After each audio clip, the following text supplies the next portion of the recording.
Je m'appelle Passi Moubalama. Alors, je suis la coordinatrice de Aide-Profène.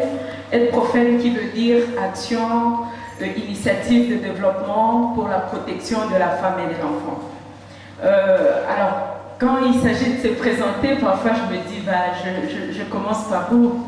En fait, je suis une fille de Goma, née et grandie à Goma. Alors, je suis issue d'une très grande famille. Alors, c'est une famille de 12 enfants et je suis l'aînée. J'ai 7 sœurs et 5 frères. Alors, vous comprenez, c'est vraiment une grande famille. J'ai eu la chance vraiment de naître dans cette famille-là. Je pense qu'en termes de présentation, c'est tout. Et voilà. En 2014, j'ai été parmi je peux dire les 2 Mandela Washington Fellows de la ville de Goma. Ça, c'est le Young African Leaders Initiative du président Barack Obama. En fait, c'est une bourse qu'on donne aux jeunes pour aller aux États-Unis pour faire des études sur le leadership et vraiment interchanger avec d'autres jeunes Africains par rapport au travail que ces jeunes font dans leur pays. Et pour moi, ça a été un grand plaisir de participer à ce programme, un programme très intéressant qui est toujours en cours. À part ça, j'ai reçu en 2018 le Reagan Fassal Democracy Fellowship, qui est en fait une bourse qui est donnée par NED. NED, c'est le National Endowment for Democracy. En fait, c'est un programme ou une bourse qui est donnée aux jeunes activistes, journalistes et chercheurs pour faire des recherches en fait aux États-Unis sur des questions sur lesquelles ils travaillent. Moi, quand j'étais aux États-Unis en 2018, en fait, je travaillais sur comment est-ce qu'on peut surmonter les coutumes et les traditions pour renforcer la participation politique de femmes. Parce qu'en fait, tout au long de mon parcours professionnel, je veux dire, alors j'ai constaté que la participation politique de femmes a été un grand défi. Notamment, je suis partie du fait que lors des élections en République démocratique du Congo en 2006, en 2011, en fait, le taux de participation de femmes a été très faible. Et pour moi, le fait de voir les femmes accéder aux instances de prise de décision était quelque chose qui me tenait à cœur et sur lesquels j'ai beaucoup travaillé. Mais j'ai constaté que malheureusement, dans nos sociétés, il y a beaucoup de coutumes et des traditions qui font que malheureusement, les femmes n'arrivent pas du tout à participer et qu'il fallait développer des stratégies pour faire à ce que les femmes participent.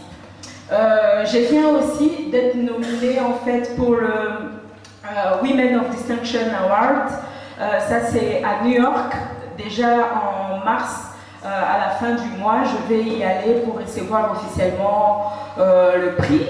Et je pense que tout ça, c'est par rapport au travail que j'ai fait en termes de promotion et de défense des droits des femmes dans ma communauté.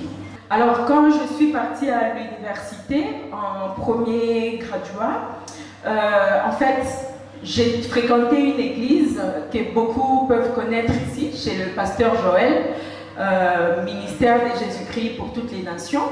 Et dans cette église-là, on avait ouvert une radio publique. Et avec la radio, moi, je ne connaissais rien de la radio. Et un jour, on s'est promené avec le poète, je parlais, il m'écoutait et tout. Puis à un moment, il m'a dit, Passi, est-ce que tu sais que tu as une voix radiophonique? J'ai rigolé, je dis, le poète, attends, tu blagues ou quoi, radio? Il m'a dit, oui, je pense que tu peux faire une très bonne journaliste et je pense vraiment que tu peux le faire. À la radio, comme dans la plupart de radios, les femmes occupaient certains postes ou pas du tout en fait. La plupart des femmes dans les radios étaient par exemple au niveau de la réception ou nettoyer au niveau de la radio. Mais pour moi, je ne me voyais pas en fait travailler à la radio en train de nettoyer et tout. Et les grands postes étaient occupés par les hommes, où en fait le vrai journalisme était fait par les hommes. Aller sur les terrains, par exemple, collecter les informations et tout, ben, les femmes, il n'y avait pas, les femmes, ça, ils ne le faisaient pas. Et moi, je me disais, ben, c'est possible en fait, parce qu'après que je sois coachée, j'ai cru que je pouvais faire des choses que les hommes faisaient en même temps, ce qui n'était pas très normal dans ma communauté. Et donc, petit à petit, j'ai commencé à apprendre et je me rappelle la première fois quand j'ai demandé au niveau de ma rédaction d'aller faire un reportage peut-être à Massissi ou à Iragongo, un peu plus loin. Alors, il y a des gens, le rédacteur en chef lui-même, il disait non, je pense que c'est trop dangereux pour toi en tant que femme d'y aller. Mais bon, je me disais, oui, je suis une femme, mais je sens que j'ai ces capacités et ces compétences en fait, d'aller et de collecter les informations, de les traiter comme les hommes. Mais c'était très compliqué parce que dans notre communauté ou dans la communauté où on a grandi, il y avait certains rôles qui étaient réservés que aux hommes. Et moi, je voulais changer un peu la façon de voir les choses et de montrer que, étant femme, je pouvais faire les choses différemment. Et donc, avec le temps, j'ai eu plusieurs opportunités. Je suis allée sur les terrains, j'ai collecté les informations, je les ai traitées, je les ai diffusées. Et c'est seulement en ce moment-là que je me suis dit, ben voilà, là je fais du journalisme, là je suis en train de travailler. Et finalement, je me suis dit, ok, en ayant l'opportunité de faire la presse, alors j'ai une voix en tant que femme et je peux, à travers le travail que j'ai fait, donner aussi la voix aux femmes. Parce qu'à l'époque, dans la ville de Goma, il y avait très peu de femmes journalistes. Et pour moi, ayant cette opportunité d'avoir un micro et des milliers des auditeurs, alors c'était une opportunité de faire entendre aussi la voix d'autres femmes. Et donc, j'ai animé plusieurs émissions, par exemple, où j'ai donné vraiment la voix aux femmes, où on parlait des violences sexuelles, des violences basées sur le genre dans la globalité, et d'essayer en fait aussi de changer l'image de la femme congolaise en tant que journaliste, en essayant de donner ma voix. En fait, dans l'Est du Congo, il y a des femmes très fortes, il y a des femmes vraiment qui sont là et qui travaillent dur chaque jour pour que la situation change en République démocratique du Congo. Et aujourd'hui, je pense qu'au Congo, on n'a pas que les survivantes de violences sexuelles. Au Congo, on a des femmes très fortes qui, chaque jour, en fait, se battent très fort, non seulement pour la survie de leur famille, et qui, en fait, contribuent du jour au jour au développement de notre pays. Et malheureusement, cette autre image de la femme congolaise n'est pas présentée par, je vais dire, la communauté internationale, les journalistes, certains journalistes internationaux, mais je pense qu'en fait, qu'on doit aussi voir cet autre côté de la femme, parce que je me dis qu'il y a beaucoup de choses positives, il y a des femmes très fortes qui travaillent dur en fait. On a des femmes entrepreneurs, on a des femmes chefs d'entreprise, on a des femmes très actives dans la société civile, on a des femmes en politique qui en fait ont prouvé que la femme n'était pas qu'une victime, mais qu'elle fait beaucoup en fait pour son pays. Et moi j'essaie de montrer cette autre image positive de la femme congolaise. Je crois beaucoup au changement, je pense que c'est possible en fait. Et pour que ça soit possible, on doit travailler main dans la main, tous ensemble pour y arriver. Il y a le code de la famille au Congo à un moment qui donnait beaucoup de pouvoir en fait à l'homme sur sa femme.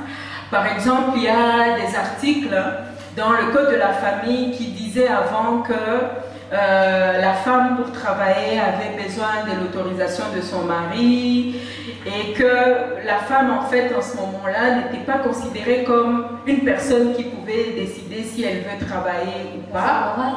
Mais il y a beaucoup, en fait, très récemment, le code de la famille qui a été changé, qui a été modifié. Et la femme, pour moi, c'est pas une chose, en fait. La femme, quand elle vit avec un homme, c'est pas que cette femme-là est un objet pour cet homme. La femme a des droits et en tant que telle, elle doit être respectée. Il y a la Déclaration universelle des droits de l'homme qui nous dit que tous les êtres humains naissent libres et égaux en dignité et en droit.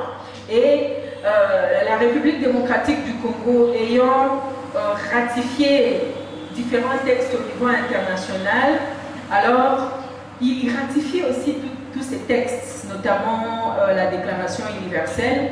Et moi, je pense que ici, c'est beaucoup plus par rapport à la dignité de la personne. On a plusieurs lois au Congo, notamment la loi sur... Je peux dire que les violences domestiques, alors toutes ces violences que subissent les femmes sont parfois plus dures et plus pénibles que les violences sexuelles. Parce qu'avec les violences sexuelles, il y a des femmes maintenant qui ont le courage de dire qu'elles ont été victimes de violences sexuelles. Mais une femme qui est tabassée par son mari, une femme dont le mari ne sait pas donner la ration ou ne sait pas s'occuper des enfants, alors cette femme, elle garde silence. Une femme qui est violentée psychologiquement, la violence psychologique, elle est plus forte en fait que toutes les autres violences. Et elle tue à petit feu. Et donc, dans la ville de Goma, un peu partout où nous travaillons, il y a beaucoup de femmes qui souffrent, mais qui souffrent en silence. Mais je dis toujours aux femmes, la loi congolaise protège la femme.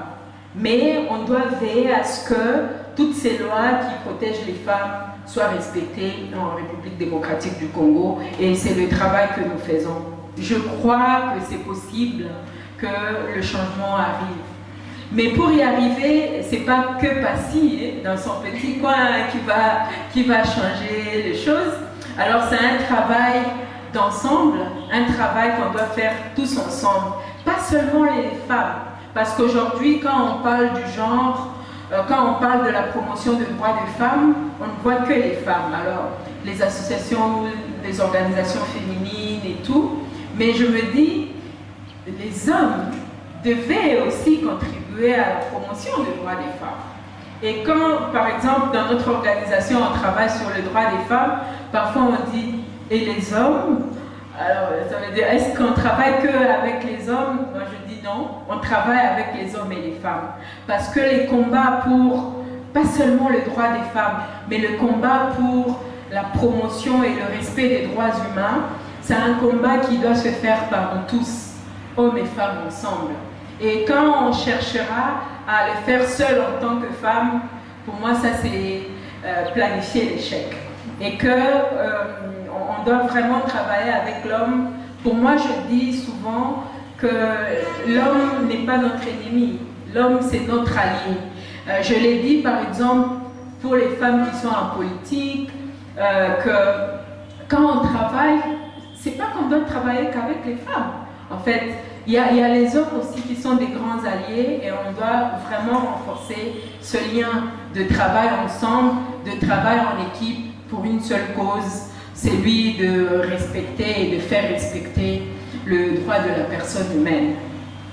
Vous avez commencé votre élite, c'est-à-dire celle de promouvoir les droits des femmes ou les droits humains.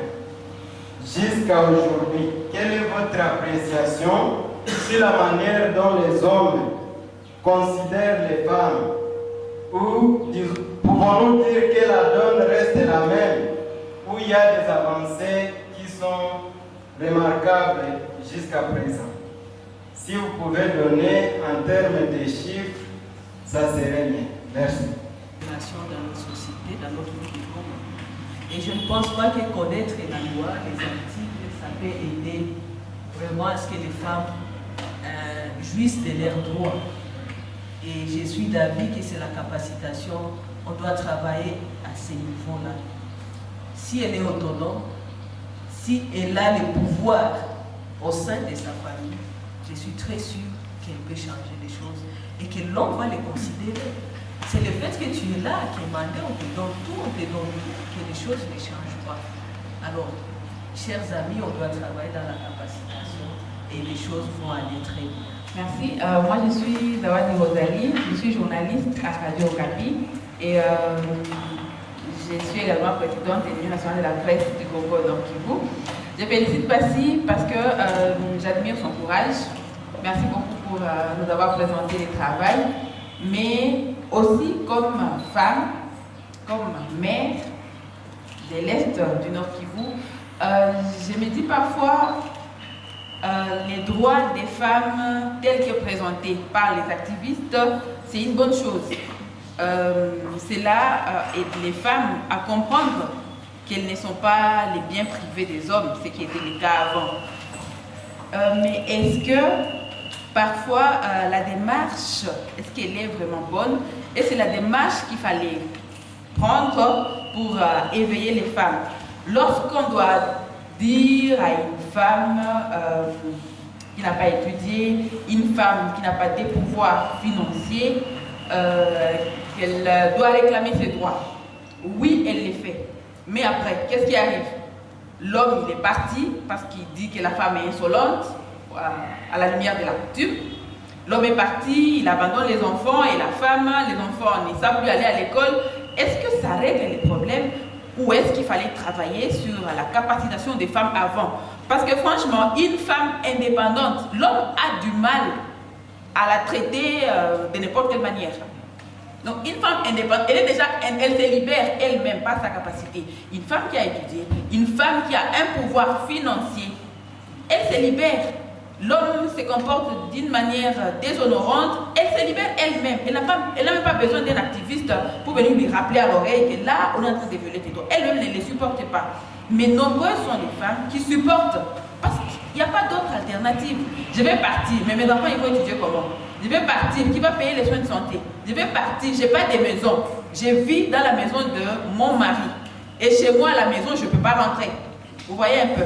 Donc, est-ce que la démarche ne serait pas plutôt des capacités des femmes, sérieusement, pas de manière saupoudrante pour dire bon, on a donné aux femmes des microcrédits, mais qui au final ne marchaient pas, parce que vous revenez 2 ans après, il n'y a plus de traces d'un microcrédit. Mais vraiment capaciter les femmes pour qu'elles puissent se libérer, parce qu'aucune femme ne tolère. On supporte parce qu'on ne peut rien faire d'autre, on n'a pas de choix. On sait que ses droits sont violés. La femme, elle sait, mais que faire? Il n'a pas de choix. Donc, on peut bien lui réciter tous les textes de loi. Dans 10 décennies, dans un siècle, on va réciter tout ce qu'il y a comme texte de loi. Mais tant que la femme ne sera pas capacitée, elle subira. Vous êtes en train de voir comment promouvoir la femme. Donc, je peux comprendre que facilement, vous visez l'épanouissement même de la femme. Alors, je vais partir d'un exemple. On était en train de papoter en tant que fille, où on était en train il y a une amie qui était en train de dire que les personnes qui émergent en tant que femmes sont souvent célibataires, veuves. Et là, vous avez vraiment la facilité de vous exprimer, pourquoi pas de matérialiser une vision. Alors, je suis mariée personnellement, j'ai un autre regard. Je voulais savoir quel est le regard que vous avez par rapport au mariage. Est-ce que le mariage tue réellement le rêve de femme? Ou bien il y a autre chose que l'on peut ajouter qui peut aider? Il y a madame, c'est pas Zawad, qui a parlé de l'autonomisation de la femme. Moi, je voulais demander, est-ce que ce ne serait pas mieux? Parce que vous avez parlé de la famille comme la base. Et la famille étant une base, je pense qu'en tant que mère, nous avons intérêt à contribuer dans l'éducation de nos enfants.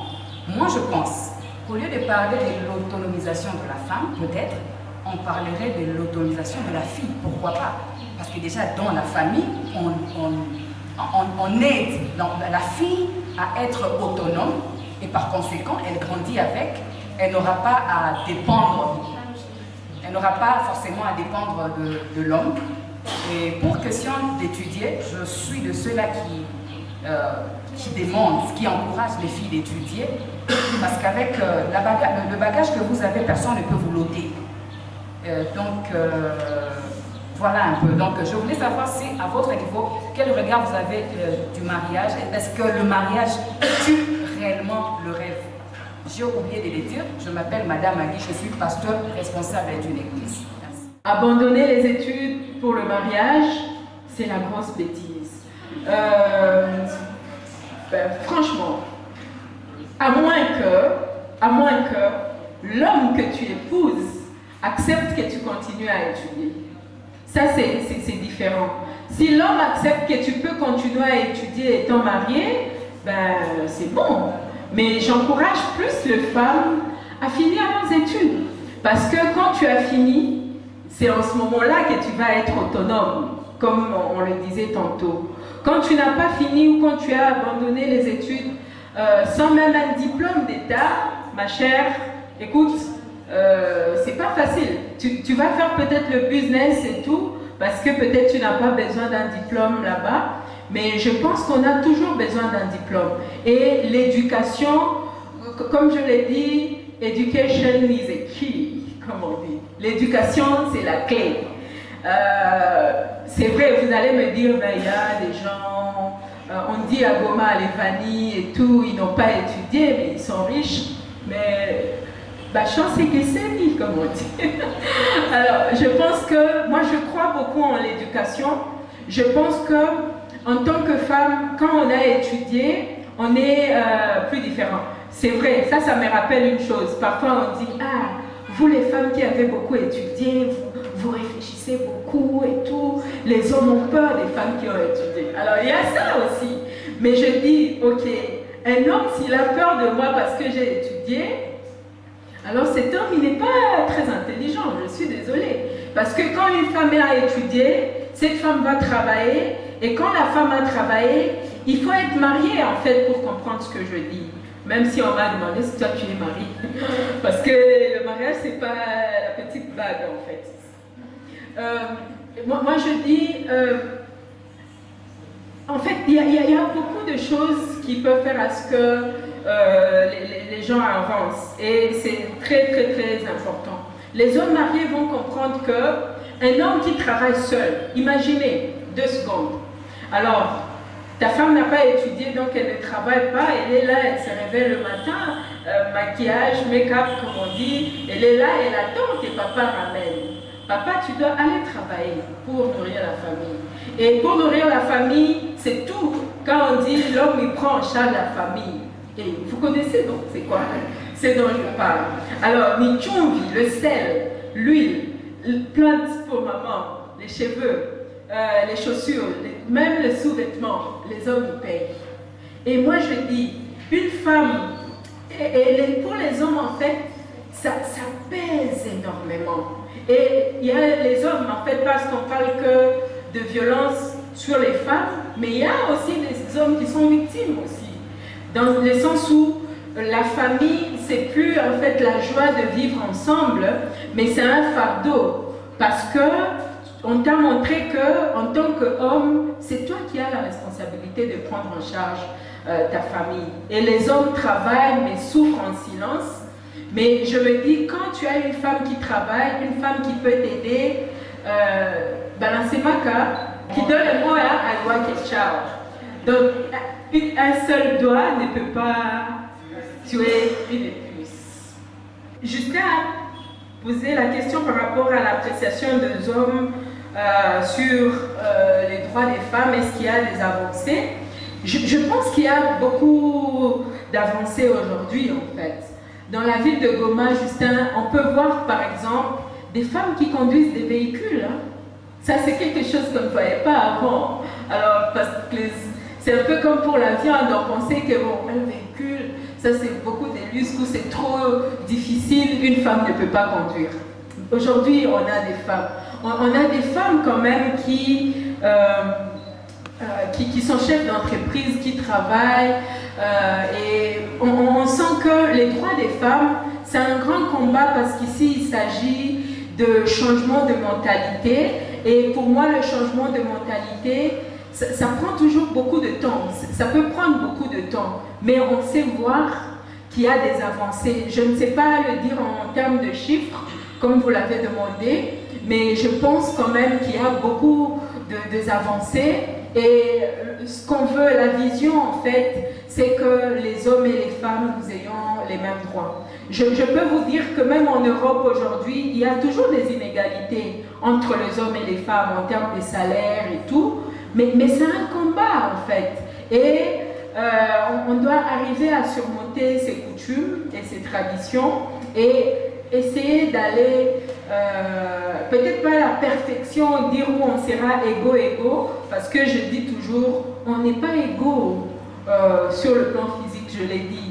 On n'est pas égaux, on est différents, mais on doit s'accepter mutuellement dans notre différence. La question par rapport à la dot, c'est pas moi qui dois dire comment on change ça. La question par rapport à la dot, ça doit être une conviction personnelle de genre. Moi, ma maman, elle est dans cette salle, mais elle sait que moi, je lui ai déjà dit, maman, attends, aucune vache, tu auras aucune vache. Quand je lui dis ça, elle est comme, quoi? Aucune vache. Mais la famille, qu'est-ce qu'ils vont dire? Et tout.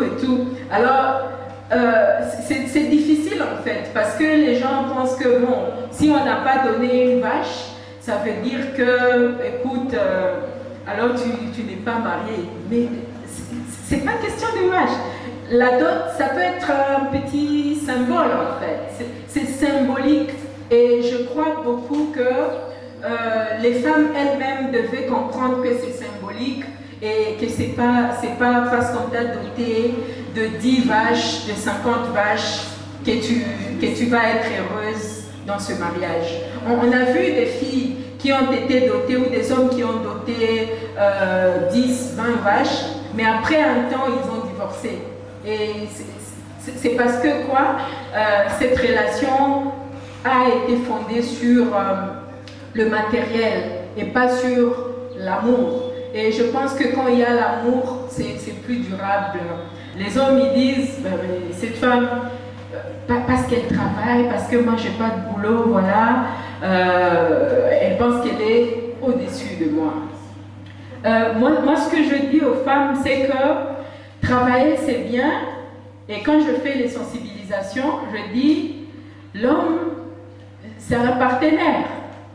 Et c'est pas qu'on travaille ou pas, on lui doit du respect en tant que personne avec qui on vit. Et généralement, il y a des femmes, quand elles travaillent, elles pensent que, bon, elle est au-dessus. Parce que ça, c'est quelque chose qu'on nous a montré depuis. Parce que les hommes ont utilisé le pouvoir économique pour dominer les femmes. Je ne sais pas si on comprend de la même façon. Et que les hommes, en fait, ont peur quand la femme devient indépendante sur le plan économique. Alors, ils sont frustrés, ils se disent, ah non, parce qu'ils savent que c'est le pouvoir qu'ils ont, c'est un pouvoir économique. Et que quand la femme devient indépendante économiquement parlant, en fait, elle devient comme une menace, en fait, pour l'homme. Mais je comprends que quand la femme est autonome financièrement, ça va de soi en fait qu'il y a certains de ses droits qui sont respectés. Et j'encourage beaucoup le travail de femmes, leur autonomisation, leur indépendance. Mais en même temps, je me dis, le problème n'est pas seulement à ce niveau-là. Le problème se trouve aussi au niveau de relations interpersonnelles entre les hommes et les femmes, même dans le foyer. Dans le sens où, quand vous travaillez ou quand vous êtes ensemble, vous devez comprendre que vous êtes complémentaires. C'est pas le fait de te donner ou d'avoir ton propre argent qui te rend autonome. Lors des différentes sensibilisations qu'on fait avec les femmes et les hommes, moi je montre aux hommes l'avantage quand un homme travaille ou quand une femme travaille. Et que les hommes ne devraient pas se sentir menacés du fait que leur femme travaille. Et lors des sensibilisations, parfois il y a des gens qui montrent aux femmes qu'elles doivent se révolter, qu'elles doivent réclamer leurs droits et les revendiquer. Mais moi, je fais souvent le contraire. Quand je suis dans une sensibilisation entre les hommes et les femmes, avec les hommes et les femmes, je parle d'un côté aux hommes, je parle aussi aux femmes. Parce que l'homme, quand il voit que vous venez pour révolutionner ou révolter sa femme, ça devient un problème. L'homme, il ne va pas lâcher. Et j'essaie d'avoir un dialogue qui est équilibré, qui dit à la femme, c'est vrai, tu vas travailler, tu vas être autonome et indépendante, mais en même temps, en tant que femme, tu dois du respect à ton mari.